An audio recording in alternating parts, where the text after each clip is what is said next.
back to the Corby Pole Fair. We're still at the Rutland County Primary School, where they're about to dish up their last delight of the day, the Rutland Morris men.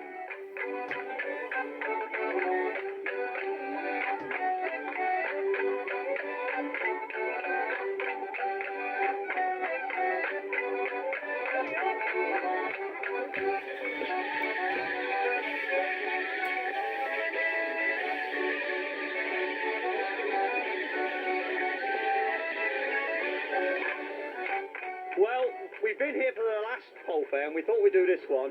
And as I'm 53, I'm hoping I can make the next one. Who knows? Sure, yeah. sure. The weather's a bit worse, I have to say, from last year, which was a glorious year last year. But today, hey. But we're all here and we're all having good fun.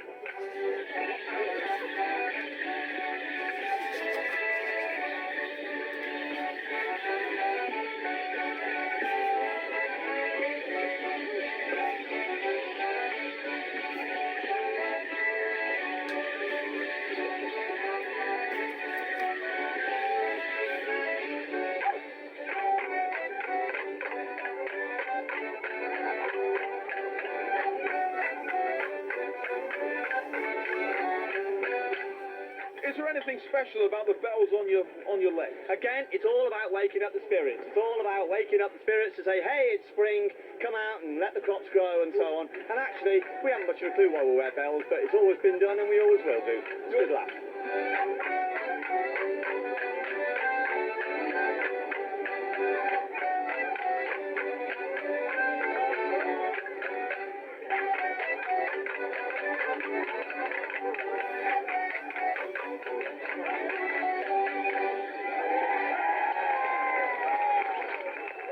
You're the man in the top hat, that makes you the leader, is that not? Oh no, I'm just the voice.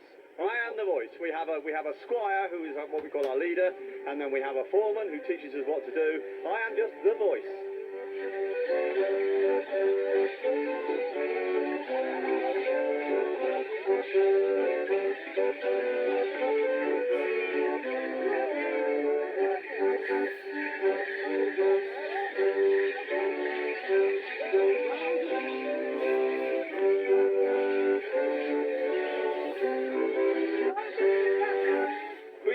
Dancing and a bit of dancing with sticks. Is that going to bring on the sun?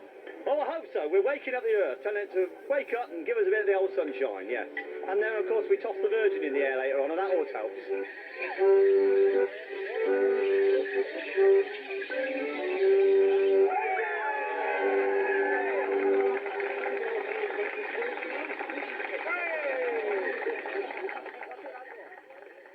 And as the pageant draws to a close at Rowlett School, with its costumed reenactments of times gone by in Corby Village, we move right up to date as we go back into the town itself, which is packed with smiling faces, enjoying the thrills and delights of the fun fair.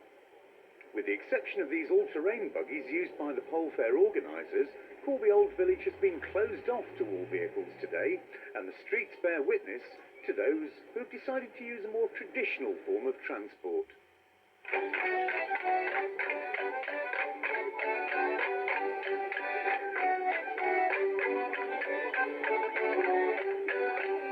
By MP for Corby, Bill Hope, how are you? Brilliant, thank you very much. What a fantastic event we're having. It is very, very, very good indeed. Yeah. Were you at the last pole fair? Well, no, regrettably, I wasn't the Member of Parliament 20 years ago, but I hope I'm going to be the Member of Parliament in the next 20 years. For the next Like one. the cut of your jib. So, were you here very early this morning? No, I regret to say that those people that got here at 5:30, I believe. I was here after. I'm very impressed by that. I haven't got the stamina I used to have, I'm afraid. So no, I'll have my breakfast and I've come along at a far more sedate pace. But it's been terrific. I mean, we've had some really nice events. And we've had the maypole dancing, which was lovely with all the kids, and then the juggler. I have to say that juggler can do 5 balls, which is a little bit beyond my skills, unfortunately. I am aware that you're a member of Balls Up, the Corby juggling team once upon a while. That's right. And it was very impressive. We did see him. It was very good indeed. Yeah. But there's lots of other events here today. Well, there's jousting up at the glebe, which I hope to see later on this afternoon. Not people knocking each other off a horse, I suppose. You know, somebody wants to do it. There's the bungee jumping, which is just suicide, quite frankly. And I mean, you don't need a brain to do that. And there's all the stalls and fairs, and I think there's 8 bands going on this afternoon, using, I hear, the old Black Sabbath sound equipment. so I've been told. I'm not quite sure where they've come from. So a really amazing day for everyone. Do you think it's a good thing for Corby people being out here? It's a community event. I think, well, what is fantastic is everybody has turned out. Now, we've not been, the weather's not been that good. Nonetheless, all the streets are full of people. Lots of people from Corby and around the place. All the villagers come out, to have a really good time and to celebrate something that's been going on for 400 years. That's fantastic. Well, there's music in the background, Richard, but you know all about music because you're a radio star. But you're from Corby and Gretton, of course, so how's the Pole Fair been for you? It's been fantastic. We've been down here since very early this morning, and I thought the weather was going to be drastically bad, but it wasn't. No? And the Duke of Gloucester, when he was walking around, the sun shone, it was fantastic. Okay, there's a little dribble now, but I think people are prepared for it. There's lots of brollies and everything. Everyone's having a wonderful time. I think it is a testament to the people of Corby. They're just so fantastic. Everyone's just having a lovely time. It's calm, it's relaxed, all the children are having a great day. It's wonderful. I just wish we could have this every year, Chuck. It would be a good thing, obviously, with a Highland gathering. They are going to have some sort of small Highland gathering for the dancers, but not the big kind of spectacle that we usually have every year in Corby. But this is fantastic, and as you say, it's a community thing, and the people of Corby have got together to organise themselves and put this thing on. Yeah, it's funny, actually, on the subject of, if I could just mention the Highland gathering, I think it would be a great shame if that completely closed altogether, and I think more money should be pumped into that from somewhere. Someone's got to come up with the cash, because that's part of Corby's heritage. Certainly is. But this, wow, it is phenomenal. I've had a wonderful day. I haven't been up the greasy pole yet, Chuck. I'm waiting for you to do that. I saw the overalls, and I thought they're far too dirty and far too out of fashion for me to wear. But it does look very greasy, and there's some small children been up here. And they've just fallen off, so there's no telling me what's There's a huge ham at the top there. I thought you'd have been first up there. I know As a vegetarian, I don't think I'll be needing that. I'd probably raffle it off to some poor people. So what about you? Have you been in the stocks yet? I was in the stocks this morning. We were here very, very early. I was here at quarter past 5 this morning. For the charter reading? For the charter reading, and we've had a wonderful day, and there's been lots and lots of people. It did lull off around about 8 o'clock this morning when we were eating breakfast. But it's been fantastic, and as you say, everybody's got together and helped out and done what needed to be done to make this such a great day in Corby. Well, it's effort, it's community, it's about a feeling, isn't it? It's a great feeling. I mean, I always feel so safe here. It's a fantastic place to be, and credit to all the organisers, the people that put this together, Terry Headland, all the people behind the scenes who sit around those tables in winter nights and things, organising this. Well, I just said to Terry just now, I said, I think you've just done the most incredibly brilliant job. I'm sure he's a very happy man and very, very proud of his efforts today. But I was just thinking of the last time we actually interviewed you on Northants TV and how we spoke about the civic theatre halls and the civic theatre, which has now been given a trust. Are you happy about that? Because you actually chaired the meeting when Northants TV was there. I couldn't be happier. I was talking to Richard Glenn earlier, and I want to say congratulations to all of those people that managed to hold that thing together. It just shows you, where there's a will, there's a way. And there's the way. And it was said to me recently that, okay, we've now got the theatre back, okay? Because they're going to have a big night out there, it's going to be wonderful, they're going to have a full house. But after that, it's then they're going to hand it over and say, right, Corby, it's your theatre. What do you want to do with it?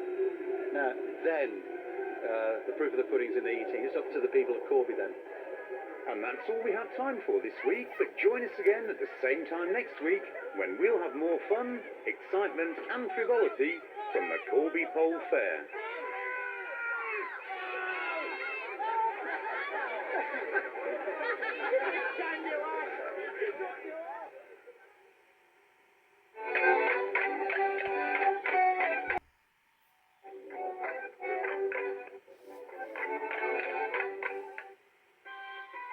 Welcome back to the Corby Pole Fair 2002. In last week's programme we saw the reading of the Charter, an ancient document originally issued by Queen Elizabeth I in 1585, giving certain privileges to the villagers of Corby, such as the right to allow their pigs to feed on the acorns in Rockingham Forest. Following the first reading of the Charter, outside St John's Church at 6 a.m.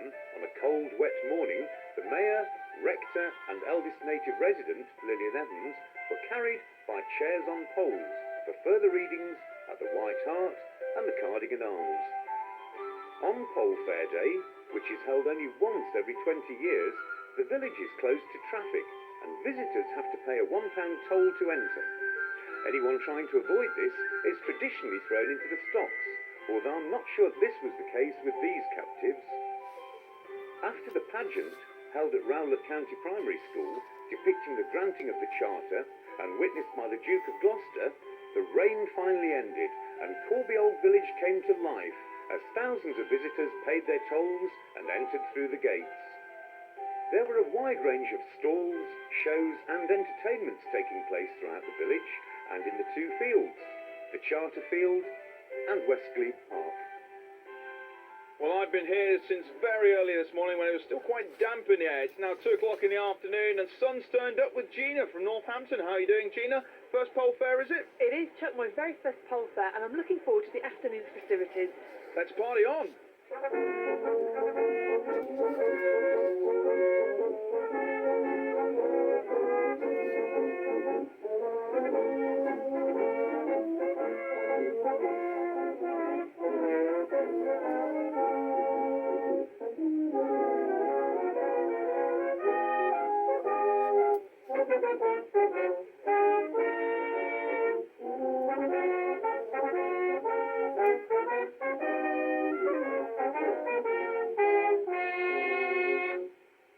Main attractions was the greasy pole, where all comers were invited to try to climb this slippery tree trunk to retrieve the large ham fixed to the top. Whilst the antics of the climbers caused great amusement for the onlookers, Gina found another group of spectators watching Corby Judo Club. I'll tell you what, you wouldn't wait. No, you get me. Right, you again.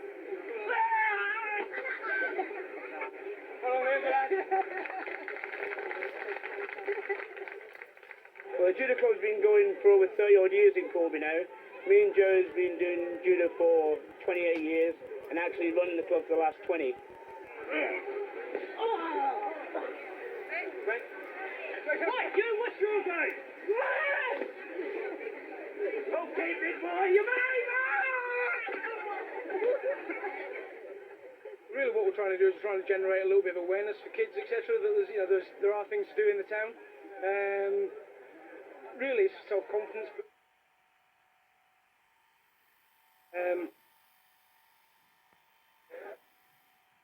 We'll have sort of 25, 26 years. Me!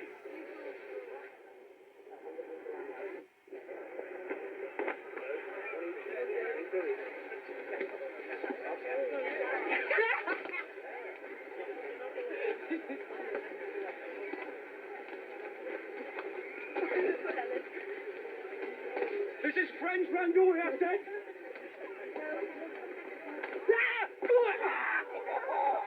Speak down again. You tell me where's the trousers in that house?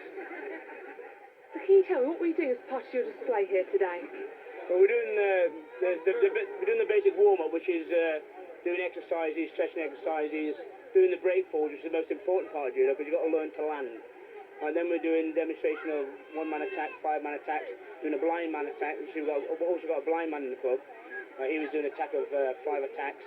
So, I mean, it is designed for anybody who's mentally, sort of mainly physically impaired, or just standard people. I'm ready.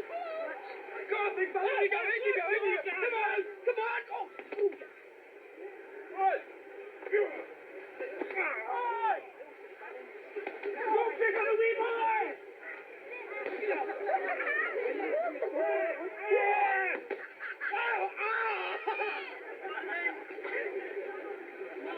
So how important do you think the Corby Pole Fair is to the people of Corby? I think it's very important. This is my second one. Bob and I both done the last judo competition or the judo demonstration of the last pole fair, and at that time we were doing wrestling as well. So I think it's very important. I think it's very important to keep the culture going. That's that it's grown from. Through. Good up, Easty Aggies. Double arm shoulder throws. Lift and draw it up. So can anybody of any age come and join your club? Yeah, I mean, as long as you're a 5-year-old, the age doesn't matter, because I'm 52, so now I'm still training sort of hard. As long as you've got the mentality and you're physically fit inside, you're strong, your heart's fairly strong, and you've got the mentality that you want to actually get fitter. If you don't want to get fitter, there's no point in coming, because judo is a physically demanding sport, yeah? Because there's a lot of throws, pulling around, and it does require a lot of stamina. Yeah. Can I also say that we do have in our club 3 or 4 special needs people with learning difficulties and that sort of thing. So I mean that's another area that really has to be encouraged, because we can go away to competition with our special needs kids and the whole circuit recognising the special needs.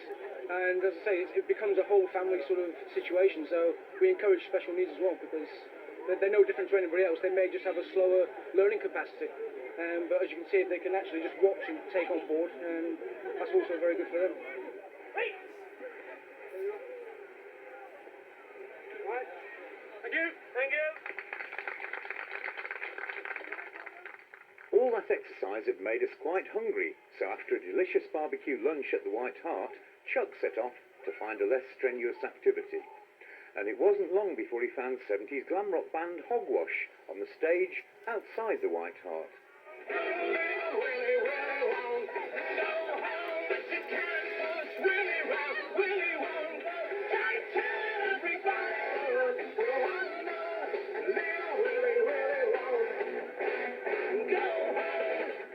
Well, it's my third pub of the day, having started so early this morning, but I'm joined by Roger and Martin of Hogwash. Good afternoon. Good afternoon, sir.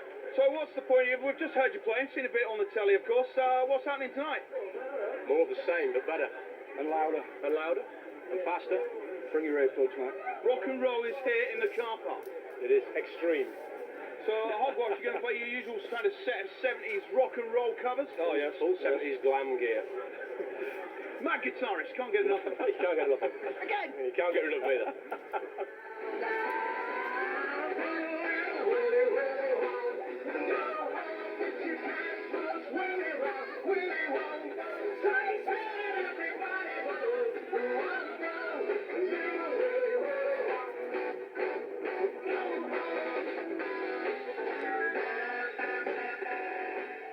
So are you enjoying the festivities here at Pole Fair? Definitely. Oh, we brought the sun out. As soon as we started playing, the sun came out. It's a sign of things to come. As long as the sun doesn't come out at 9 o'clock tonight, we'll be okay. That would be quite bizarre. Otherwise, the light show will be almost quite medieval. Yeah.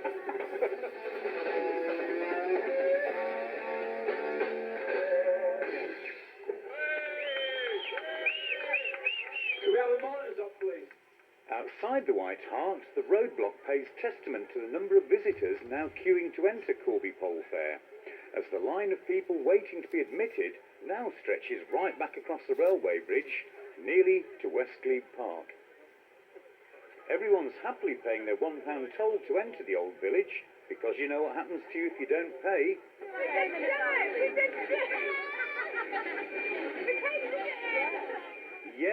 Yeah, they all say that. But now that the rain has stopped and the sun's almost breaking through, the stocks in the jam give the perfect opportunity for a photograph. Meanwhile, the crowds are continuing to flood into the Pole Fair from the town via the White Hart entrance, as we prepare for another traditional part of the celebrations. Led by the cadets from the Air Training Corps, the procession makes its way from the Charter Field, up the jam, along the High Street into Cottingham Road, and across to Westglebe Park.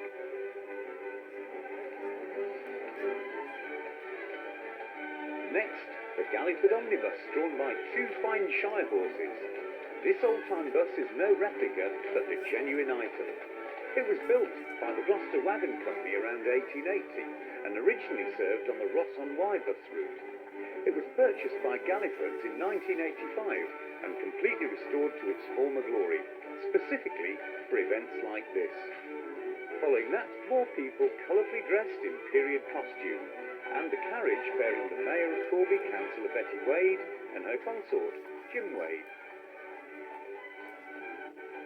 Corby Rose Queen and her attendants.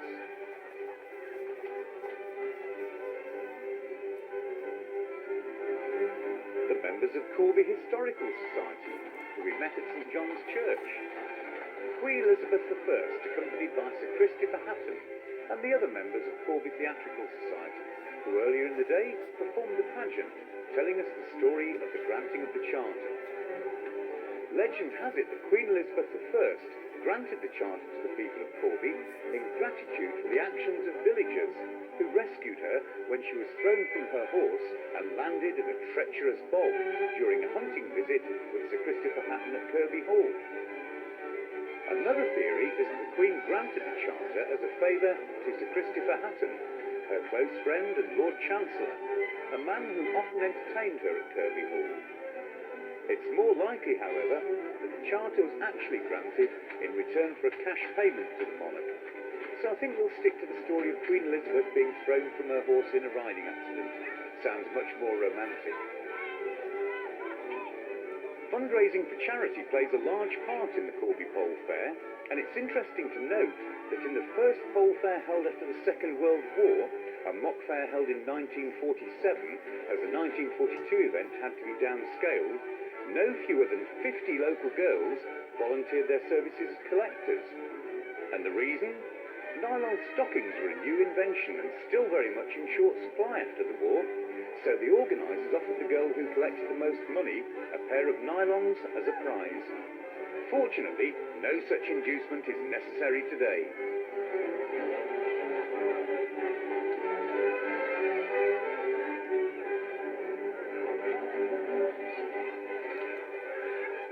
And that's all we have time for just now, but join us after the break when we'll be visiting Westleigh Park for more from the Corby Pole Fair 2002.